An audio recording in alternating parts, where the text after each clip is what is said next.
साथियों नमस्कार।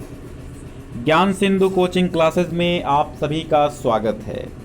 बच्चों, आज हम आपके लिए एक महत्वपूर्ण पेशकश लेकर के आए हैं। ये पेशकश है पत्रिकाओं की। आप देख ही रहे हैं प्रमुख पत्रिकाएं जो हिंदी की हुई हैं और उनके संपादकों के नाम। देखिए, एक क्वेश्चन तो यहाँ से बनता ही बनता है, चाहे वो कक्षा 10 वाले हों, चाहे 12 वाले हों, चाहे 9 वाले हों, चाहे 11 वाले हों। जो यूपी बोर्ड से अपना कोर्स कर रहे हैं उनके एग्जाम में, चाहे वो होम एग्जाम हो चाहे बोर्ड एग्जाम हो, एक प्रश्न पत्रिका से संबंधित या दो प्रश्न पत्रिका के संबंधित जरूर आते हैं, क्योंकि पत्रिकाओं के बिना साहित्य पूरा नहीं होता है। आइए हम इन्हीं पत्रिकाओं के बारे में बताते हैं, और खासकर भारतेंदु हरिश्चंद्र के जमाने की जो पत्रिकाएं हैं, यानी कि भारतेंदु युग की, खासकर बहुत महत्वपूर्ण है। देखिए, पहली पत्रिका जो है कविवचन सुधा है। ये भारतेंदु हरिश्चंद्र इसके संपादक थे। ये काशी से प्रकाशित होती थी। अब देखो, आप ये समझिए, काशी में जन्म हुआ था भारतेंदु हरिश्चंद्र जी का, तो जिसका जहां पे जन्म स्थान होगा वहीं कर्मस्थली होगी लगभग, तो कर्म भी स्थल वहीं का था। तो इन्होंने जो पत्रिका संपादित की थी उसका प्रकाशन कहां से हुआ? काशी से हुआ। हरिश्चंद्र चंद्रिका, जिसको हरिश्चंद्र मैगजीन भी कहा जाता है, ठीक है, हरिश्चंद्र मैगजीन भी। तो अब ये भी भारतेंदु हरिश्चंद्र जी की, ये भी काशी से। हिंदी प्रदीप थी। हिंदी प्रदीप बहुत मशहूर है, कई बार पूछी गई बोर्ड परीक्षा में। पंडित बाल कृष्ण भट्ट की ये पत्रिका है, इलाहाबाद से निकलती है, ठीक है। किसकी है? पंडित बाल कृष्ण भट्ट की, और ये इलाहाबाद से निकलती थी। समझ गए आप? हिंदी प्रदीप बालकृष्ण भट्ट की थी और इलाहाबाद से निकलती थी। एक एक करके याद करते चले जाओ, अभी मैं याद करा दूंगा ना, ध्यान से सुनो। हिंदी प्रदीप बालकृष्ण भट्ट की थी, इलाहाबाद से निकलती थी।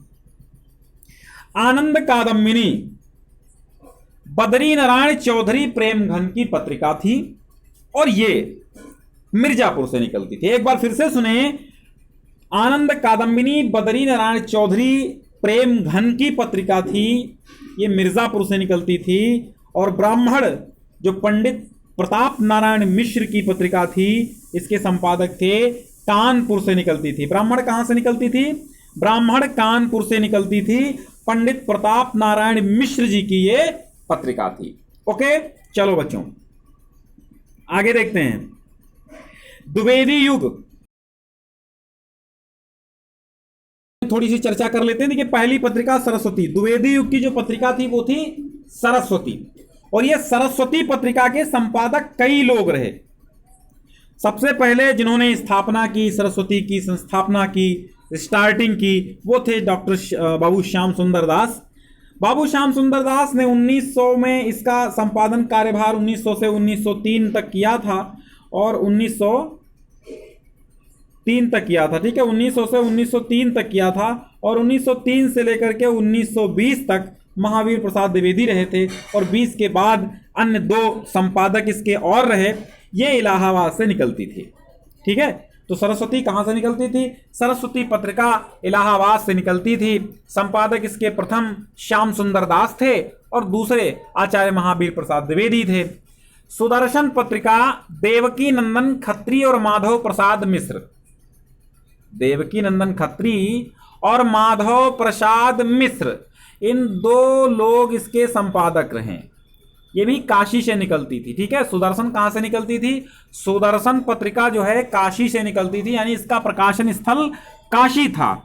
तो सुदर्शन के दो लोग संपादक थे यहां हैं, ठीक है। मतलब एक तो है देवकी नंदन खत्री और दूसरे हैं माधव प्रसाद मिश्र। अगर देवकी नंदन खत्री ऑप्शन में नहीं मिलते तो माधव प्रसाद मिश्र मिलेंगे। फिर एक पत्रिका आती है समालोचक, चंद्रधर शर्मा गुलेरी। समालोचक के कौन हैं? चंद्रधर शर्मा गुलेरी जी हैं, और जयपुर से निकलती थी। समालोचक कहां से निकलती थी? समालोचक पत्रिका जयपुर से निकलती थी। कहां से? जयपुर से निकलती थी। चंद्रधर शर्मा गुलेरी इसके कौन हैं? संपादक हैं समालोचक के, ठीक है। इंदु पत्रिका जो है ये अंबिका प्रसाद गुप्त इसके थे और ये काशी से निकलती थी। इंदु कहाँ से निकलती थी? काशी से निकलती थी। संपादक कौन थे? अंबिका प्रसाद गुप्त थे। ठीक है, अंबिका दत्त व्यास भी हुए, लेकिन आपको क्या याद रखना है? अंबिका प्रसाद गुप्त इंदु पत्रिका के संपादक थे और ये काशी से प्रकाशित होती थी। मर्यादा के कृष्णकांत मालवीय हैं। ठीक है, मर्यादा के कौन हैं? कृष्णकांत मालवीय हैं। ये प्रयाग से निकलती थी। कहां से? प्रयाग से प्रकाशित होती थी मर्यादा। प्रताप गणेश शंकर विद्यार्थी इसके संपादक थे। ये कानपुर से निकलती थी। कहां से? कानपुर से निकलती थी। और इसके गणेश शंकर विद्यार्थी प्रताप के संपादक थे। और मर्यादा के कृष्णकांत मालवीय हमने बताया आपको। प्रताप गणेश शंकर विद्यार्थी की पत्रिका थी जो कानपुर से प्रकाशित होती थी। प्रभा बालकृष्ण शर्मा नवीन की है। प्रभा किसकी है? प्रभा जो है वो बालकृष्ण शर्मा नवीन की है। ये खंडवा से प्रकाशित होती है। कहाँ से? खंडवा से प्रकाशित होती थी प्रभा बालकृष्ण शर्मा नवीन की पत्रिका है। चांद रामरख सहगल और चंडी प्रसाद हृदयेश। चांद पत्रिका जो थी वो रामरख सहगल और चंडी प्रसाद हृदयेश दो के संपादन में प्रयाग से निकलती थी।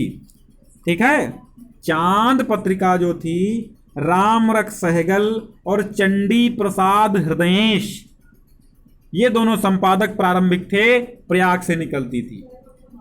बाद में और भी संपादक हुए, हर पत्रिका के और भी संपादक हुए। ठीक है, तो ये मुख्य संपादक हैं जिनका नाम लिया जाता है। माधुरी जो थी इसके दुलारे लाल भार्गव हैं। माधुरी पत्रिका के संपादक कौन? दुलारे लाल भार्गव हैं। और ये लखनऊ से प्रकाशित होती थी। कहां से? लखनऊ से प्रकाशित होती थी माधुरी पत्रिका। संपादक दुलारे लाल भार्गव।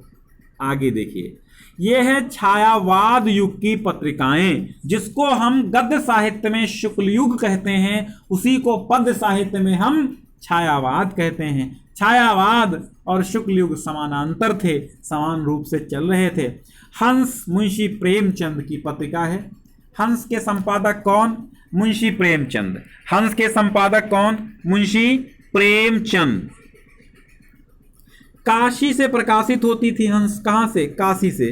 कौन? मुंशी प्रेमचंद प्रकाशक हैं, संपादक हैं। आदर्श या मौजी पत्रिका। आदर्श और मौजी पत्रिका जो थी, चाहे आदर्श कहो चाहे मौजी पत्रिका कहो, शिव पूजन सहाय की पत्रिका है। आदर्श और मौजी पत्रिका शिव पूजन सहाय की पत्रिका है, कलकत्ता से निकलती थी। आदर्श या मौजी शिव पूजन सहाय इसके संपादक थे, कलकत्ता से निकलती थी। सरोज पत्रिका जो है वो नवजादिक लाल श्रीवास्तव इसके संपादक हैं। सरोज के नवजादिक लाल श्रीवास्तव सरोज के संपादक हैं। और ये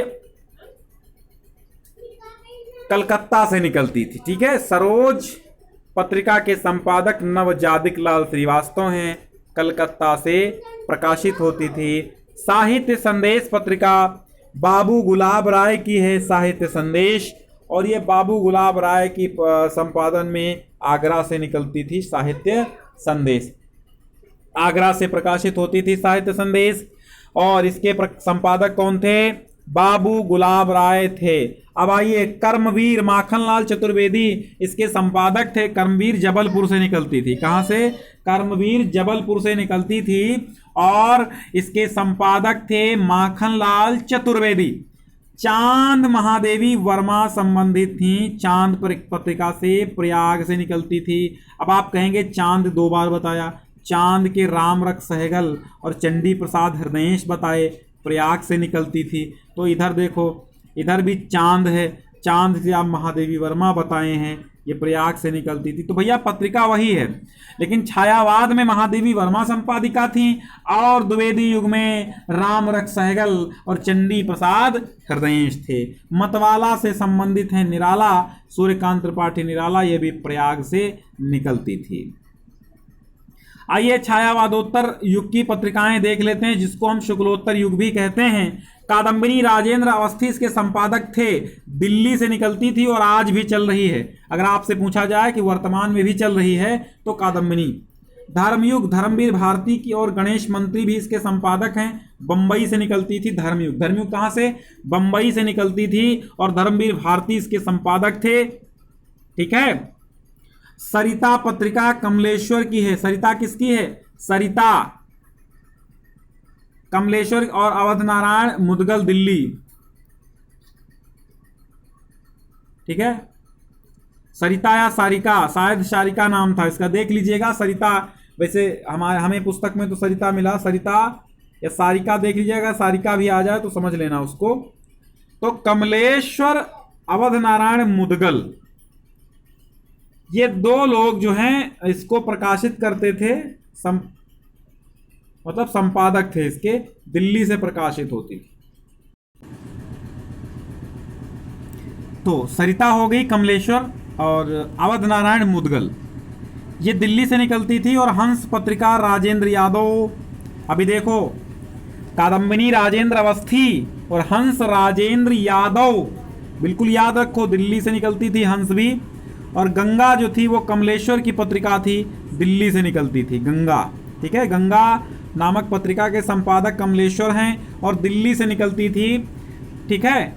अब देखो, ये जो हंस पत्रिका है, हंस पत्रिका के संपादक जो छायावाद में थे वो मुंशी प्रेमचंद जी थे। लेकिन जो छायावादोत्तर युग में आए तो हंस संभव हो गए। तो आप बिल्कुल ये समझ लेना, राजेंद्र यादव आए चाहे मुंशी प्रेमचंद आए, हंस के वही रहेंगे। ठीक है। हाँ, चलिए। तो बच्चों, ये टॉपिक आपको कैसा लगा? बहुत ही महत्वपूर्ण है और 1 अंक आपका पक्का हो गया जिन लोगों ने देखा। एक बार शेयर कर देना है आपको, एक बार लाइक कर लीजिए, एक बार सब्सक्राइब कर दीजिए। और यहाँ लाइव क्लासेस तो पर डे चलती ही रहती हैं, किसी को कुछ कहना वहना है नहीं।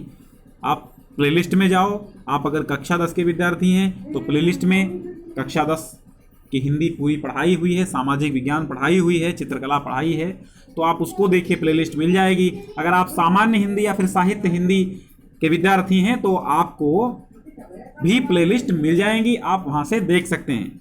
ठीक है। चलिए, बहुत बहुत धन्यवाद।